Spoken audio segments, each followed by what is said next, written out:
MBS आ रहे हैं, 4.2 billion देंगे, ये होगा वगैरह वगैरह, लेकिन अब पता ये चला है कि एमबीएस नहीं आ रहे। अब ये कहा जा रहा है जी रीशेड्यूल हो गया। अब रीशेड्यूल हो तो टाइम हो, डेट हो, पता हो, लेकिन ऐसी कोई बात पता नहीं चली, जबकि उसी के साथ ये पता चल रहा है कि इंडिया में वो 14 नवंबर को। मेरे ख्याल में नहीं आना चाहिए। मेरे ख्याल में तो दूसरी एम्बेसियों को भी भाग जाना चाहिए यहाँ से, जो आपके हालात होने वाले हैं। सर मैं वैसे भी बिल्कुल मैं हैरान हूं कि आपके अंदर फॉरेन डिप्लोमेट बैठे किस तरह हैं।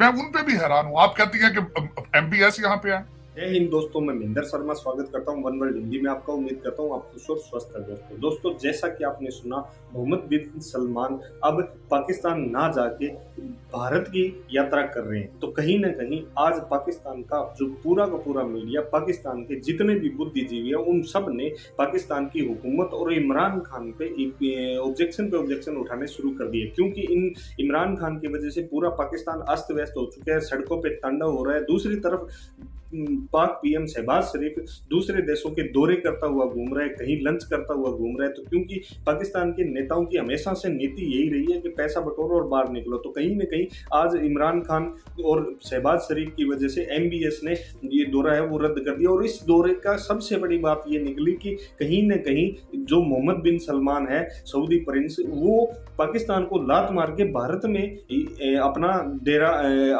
दौरा कर रहे हैं। तो कहीं ना कहीं ये पाकिस्तानियों के लिए ना पचने वाली बात हो गई है। तो आज कैसे पाकिस्तानी मीडिया चिकम चिल्ली करनी शुरू कर दी है कि कैसे भारत की आज उगते हुए सूरज की तरह सिचुएशन और इमेज बनी हुई है पूरे विश्व में, जबकि पाकिस्तान जैसा देश कैसे गर्द से गड्ढे की ओर जा रहा है। तो दोस्तों देखिए डिबेट और कमेंट में अपनी प्रतिक्रिया जरूर दें। लास्ट में आपसे रिक्वेस्ट करूंगा, चैनल पर नए हैं तो चैनल को सबसे पहले सब्सक्राइब करें, लाइक शेयर कमेंट जरूर करें। दोस्तों जय हिंद, वंदे मातरम, भारत माता की जय। दोस्तों साजिद साहब, सर मैं तो स्टार्ट करूंगी, आप बताइए। सर वो आना था एमबीएस ने हमारी तरफ, तो बड़ा चर्चा था, बहुत इसके ऊपर हंगामा था, जनाब एमबीएस आ रहे हैं, 4.2 बिलियन देंगे, ये होगा वगैरह वगैरह, लेकिन अब पता ये चला है कि एमबीएस नहीं आ रहे। अब ये कहा जा रहा है जी रीशेड्यूल हो गया। अब रीशेड्यूल हो तो टाइम हो, डेट हो, पता हो, लेकिन ऐसी कोई बात पता नहीं चली, जबकि उसी के साथ ये पता चल रहा है कि इंडिया में वो 14 नवंबर को पहुंच रहे हैं। तो पहला तो मेरा आपसे सवाल ये होगा कि आप क्या समझते हैं कि क्यों ये दौरा उनका मुलतवी हुआ, और इंडिया में उनका दौरा आप कैसे देखते? आलिया, मैं बल्कि इसके रिटर्न में ये क्वेश्चन हर पाकिस्तानी से करना चाहूंगा, क्या एमबीएस को इन हालात में आना चाहिए था पाकिस्तान? जब आपके अपने प्राइम मिनिस्टर साहब जो हैं वो गए यहां से इजिप्ट हैं, मुल्क जल रहा है, मोटर चीजें सख्त खराब हैं, और एक बहुत बड़ा पॉपुलर लीडर और बहुत बड़ी पॉपुलर जो पार्टी है वो रोजाना डेली बेस पे आपकी स्टैब्लिशमेंट और इदारों पे अटैक कर रही है। और हमारे जो 25 माइल रेडियस वाले प्राइम मिनिस्टर साहब है, पहले इजिप्ट गए, वहां से सीधे उन्होंने फरमाया कि वो लंच करने चले गए लंदन, तो वहां चले गए, और साथ ही उन्होंने अपना एक दिन बगैर किसी को बताए वो अपना एक दौरा आगे कर दिया। सिर्फ मैसेज ये भेजा कि उन्हें कुछ हरारत थी, थोड़ी सी उनको बुखार था। उसके बाद एमबीएस को अगर अपनी जान प्यारी है तो उनको आना चाहिए पाकिस्तान में, जो हालात हैं यहाँ पे। अब मैं ये बताऊंगा कि आपने बिल्कुल सही फरमाया कि एमबीएस का दौरा मुलतवी कर दिया है, लेकिन किसी ने ये जहमत नहीं फरमाई कि वो जो प्लान लेकर आ रहे थे, इस्लामाबाद में सलमान हॉस्पिटल के लिए 500 मिलियन देना चाहते थे, कराची यूनिवर्सिटी के लिए एक टेक्नोलॉजी सेंटर के लिए वो $5 मिलियन देना चाहते थे, 4.5 बिलियन वो एक इमदादी पैकेज लेकर आ रहे थे, ग्वादर में रिफाइनरी के लिए मेमोरेंडम ऑफ अंडरस्टैंडिंग साइन होना था, उसके बारे में कोई जवाब नहीं। लेकिन दुख की बात है, मेरे ख्याल में तो उनको आना ही नहीं चाहिए था। और वाकई ही जब तक ये अपना किबला दुरुस्त ना करें, क्योंकि बाहर के लोग आपके साथ क्या करें जब आप खुद ही पाकिस्तान के लिए कुछ करने में इंटरेस्टेड नहीं है, जब आप खुद आपके हालात इतने खराब हो चुके। मेरा आपसे क्वेश्चन ये है, बल्कि रिटर्न क्वेश्चन ही होगा, जरा आप लाहौर में बैठी हैं, आपका चीफ सेक्रेटरी किधर है? वो छुट्टी पर है पिछले 4 महीने से। आजकल कौन है चीफ सेक्रेटरी? आईजी साहब जो है, शाकार साहब, फैसल शाकार साहब, वो अपने हथियार पहनकर वो भी भाग चुके हैं। इन सर्कमस्टांसेस में किसी को आना चाहिए पाकिस्तान में? मेरे ख्याल में नहीं आना चाहिए। मेरे ख्याल में तो दूसरी एम्बेसियों को भी भाग जाना चाहिए यहां से, जो आपके हालात होने वाले हैं। बिल्कुल मैं हैरान हूं कि आपके अंदर फॉरेन डिप्लोमेट बैठे किस तरह हैं। मैं उन पे भी हैरान हूं। आप कहती हैं कि एमबीएस यहां पे है, हाँ, वो भारत में जा रहे हैं, बिल्कुल जाना चाहिए उनको, क्योंकि वहां पे बल्कि उनको क्या, सारी दुनिया को वहां से सूरज निकलता नजर आ रहा है। आज अगर आप देखें तो हमारे जेनेट येलन ने जो स्टेटमेंट दी है कि भारत जितना चाहे मर्जी रशिया से तेल ले ले, हमें कोई एतराज नहीं, क्योंकि वो उन्होंने मनवाया दुनिया में कि वो क्या है, वो भीख नहीं मांगते फिर रहे, इंटरनली स्ट्रांग है, चाहे जिस तरह भी है। कंट्रोल्ड डेमोक्रेसी होगी वहां भी, एक टर्म इस्तेमाल की जा रही है आजकल पूरी दुनिया में, कंट्रोल्ड डेमोक्रेसी। लेकिन नजर तो आ रहा है ना, आगे बढ़ते हुए नजर तो आ रहे हैं हर जगह पे, हर फील्ड में। लेकिन आप क्या है, मैं कल जो स्टेटमेंट दी है खान साहब ने, उन्होंने आपके एस्टेब्लिशमेंट को परमानेंट कैरेक्टरलेस कर दिया। उन्होंने कल ऑनलाइन स्पीच फरमाई, उन्होंने कहा नवाज शरीफ उस आर्मी चीफ को लाएगा जो उनकी मदद करेगा। इसका मतलब यह है कि जो भी आर्मी चीफ आए उन 5 नंबरों में से, उसका कैरेक्टर जो है वो दागदार है। और दूसरा आपकी स्टेटमेंट, इस्लामाबाद के जो आपके ड्राइंग रूम्स में डिस्कस क्या हो रहा है, वो कहते हैं जिसको मर्जी ले आए, खान साहब 2/3 मेजॉरिटी में आएंगे, उनका इख्तियार है कि वो आते ही आर्मी चीफ को सैक कर दें, उसको निकाल के अपने मर्जी का ले आए आर्मी चीफ। अब ये सिग्नल आपका क्या ख्याल है, आपके जो सफीर है वो नहीं सुन रहे ये बातें? दुनिया की दूसरी इंटेलिजेंस एजेंसियां हैं, आपका ख्याल है वो सारे वो मूंगफली वो क्या पकौड़े बेच रहे हैं? लेकिन ये कि अब दुख की बात ये है कि अफसोस है, मैं आप किस तरह कहूं, आज की जो खबरों में आपके देखें इतने कमजोर हैं आपके इदारे की चीजें। अब आज जो एक रीसेंट खबर उड़ रही है लाहौर में कि फिर दोबारा चीफ साहब आरिफ अलवी साहब और खान साहब की मुलाकात हुई है वहां पे, और फिर जब आप इंटरनली ही नहीं किसी पेज पर पहुंच रहे तो एक्सटर्नल तो बाद में बातें आती है ना।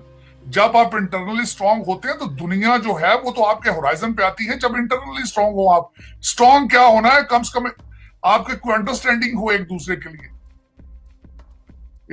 कोई अंडरस्टैंडिंग मौजूद हो। आप अपने दुख को खुद ना समझे तो दुनिया क्या समझेगी, एमबीएस क्या समझेगा? जब वो हमारे वो एक मुगल आजम इधर बैठा हुआ है जो वो कहता है मैं जला के राख कर दूंगा सारे मुल्क को सिर्फ एक नॉमिनेशन पर, और दूसरा है वो अपने जहाज में गया, इजिप्ट है, वहां से लंच करने लंदन पहुंच गया। जब आपको खुद ही एहसास नहीं है कि हमारा क्या मुस्तकबिल है, हमें क्या करना चाहिए, क्या नहीं करना चाहिए, तो उस वक्त दुनिया क्या करेगी आपके साथ? और यही अलमिया है 75 साल का, ये आज की कोई नई बातें नहीं है। आपके मुल्क के मालिक मलिक रियाज साहब हैं, आपके इस वक्त बाबा कौम वो है, और जिस तरह वो है उसी तरह की आप कौम। ये आपका टोटल, आपके मैंने इसको कूजे में दरिया बंद करना हो तो आप मलिक रियाज पे कुछ थीसिस कर लें, आपको समझ आ जाएगी कि what is Pakistan, what is Pakistan. इस वक्त मैं दुख से कह रहा हूं। मैंने ये आलिया एक ओपन क्वेश्चन आपको, जिस तरह मैंने आपको बताया, आपका पंजाब का इस वक्त चीफ सेक्रेटरी कोई नहीं है 4 महीनों से। फैसल शेकार ने कहा कि मैं जा रहा हूं। आजकल सुना है कोई ब्यूरोक्रेट इंटरेस्टेड ही नहीं आईजी पुलिस बनने के लिए, ये इनके नाम लेते लोग भाग जाते हैं। लेकिन साजिद साहब, सर इमरान खान साहब ने जो नई तकरीर की है ना, उसमें तो उन्होंने कहा कि मुझे तो कोई इंटरेस्ट ही नहीं आने की, मेरी तरफ से जो मर्जी है। खान साहब ने उसमें फरमाया है कि मेरिट के ऊपर जो आएगा वो ठीक है, वो बिल्कुल सही फरमाया। अब आज जब मैंने स्पीच सुनी तो 5 चेहरे मेरी नजरों में, उन्होंने सामने स्क्रीन मेरे दिमाग में सर्कल किया। बुजदार साहब थे, फिर आशिक अवान साहबा थी, उसके बाद मुझे नजर आए सारे इनके जो नौरतन है, जो छोटे छोटे बच्चे, मुझे फवाद हुसैन साहब नजर आए जो साइंस और टेक्नोलॉजी के वजीर बन गए थे, उसके बाद मुराद सईद साहब नजर आए मुझे, ये मेरिट नजर आई। और फिर कहा जाता है, और अमीन गंडापुर साहब, ये मेरिट है सारे, और ये क्लेम करते हैं कि पीटीआई इज पढ़े लिखे लोगों की पार्टी है। ये सारे मेरिट मुझे सामने नजर आए, मुझे फरा गोगी के चेहरे नजर आए, मुझे गुजर साहब के चेहरे नजर आए। तो कहते हैं मैं तो भी मेरिट में बिलीव करता हूं, जिसको मर्जी ले आए, मुझे क्या गर्ज है। उन्होंने और भी इदारों के नाम लिए उस स्पीच में, उन्होंने यही नहीं कहा आर्मी, उन्होंने कहा मुझे क्या, जो जज मर्जी जो ले आए, जो मर्जी कर लेंगे वो। मुझे याद आई तैयबा गुल किस तरीके से उसको घेर के उन्होंने प्राइम मिनिस्टर हाउस में हरासा किया, किस तरह वीडियो बना के इन्होंने जो घटिया, अमीरुल मोमिनीन ने घटिया हरकतें की हैं नैब के चेयरमैन के साथ। ये मेरिट है। और फिर जवाब भी नहीं देना, ढिटाई के साथ इन चीजों को जवाब भी नहीं देना। अब जो उनका जो लॉन्ग मार्च है वो तो उनकी पहले से डेट्स यही हैं, वो कहेंगे मेरी तो पहले से है, मैं क्या करूं। नहीं, डेट्स की बात नहीं है, डेट कैंसिल कर लेते हैं। चांद ग्रहण की वजह से ट्यूसडे की बजाय इन्होंने फ्राइडे कर ली थी डेट, ऐसी कौन सी बात है? ये कौन सा, मेरा अपनी बात पे कभी कायम रहते हैं? तो ये भी 2 दिन आगे हो सकती थी लॉन्ग मार्च भी, अगर मुल्की मफाद के बारे में सोचा जाता तो इस पे भी चेंज हो सको। देखना था, किसी को कहना था बनी गाला में इसका इस्तिखारा निकालो, कोई इसकी भी घुंडी में लाओ, कोई चांद सितारों के इलम से देखो तो MBS आ जाए और मुल्क का फायदा हो जाए। लेकिन उन्होंने नई तकलीफ फरमाई, क्या फर्क पड़ता है मेरे ख्याल में। तो देखें आप इस वक्त आप ना सिर्फ आप मुल्की मफाद के साथ नहीं, आप इंसानी मफाद के साथ। Morality has vanished, morality has vanished from that country. मैं हमेशा ये कहता हूं, आपने शराफत प्रमोट करना छोड़ दी है, किरदार साजी छोड़ दी है, किरदार साजी। और उस आगे आने वाला मुस्तकबिल भी आलिया, अंडर गिवन सर्कमस्टांसेस मुझे आपका मुस्तकबिल जो है बहुत खतरनाक नजर आ रहा है, क्योंकि इस वक्त दुनिया सारी का जो है परेशान है कुछ और मामलात पर जो आपके रडार पर ही नहीं। आप इस वक्त देखें, सबसे मैं स्पीच सुनी उसकी 1-2 दफा जयशंकर साहब की, बल्कि अगले दिन उन्होंने स्पीच फरमाई, हम जब वो गए थे रशिया उनकी कॉन्फ्रेंस, उन्होंने कहा हमारी per capita, we are not a rich country, हमारे लिए बहुत जरूरी है कि पेट्रोल सस्ता हो, हमारी पर कैपिटा इनकम इतनी नहीं है, हमने पेट्रोल को सस्ता रखना ही रखना है हमारे लिए। आपके मुल्क में भी कभी किसी ने इस तरह जोर दिया है? खैर दें क्या, आपके पास पैसे ही नहीं कुछ लेने को, जहां जाते हैं खैरात में पेट्रोल लेना होता है, खैरात में ही आपने गंदम लेनी है, खैरात में सारा कुछ लेना हो, तो फिर वो अपनी टर्म्स पर देते हैं, वो आपके साथ नेगोशिएट तो नहीं करते ना। ऐसे ही, बिल्कुल ऐसे ही देते अगर MBS आकर, वो कौन सा सैलाब जदगान तक पहुंचना था,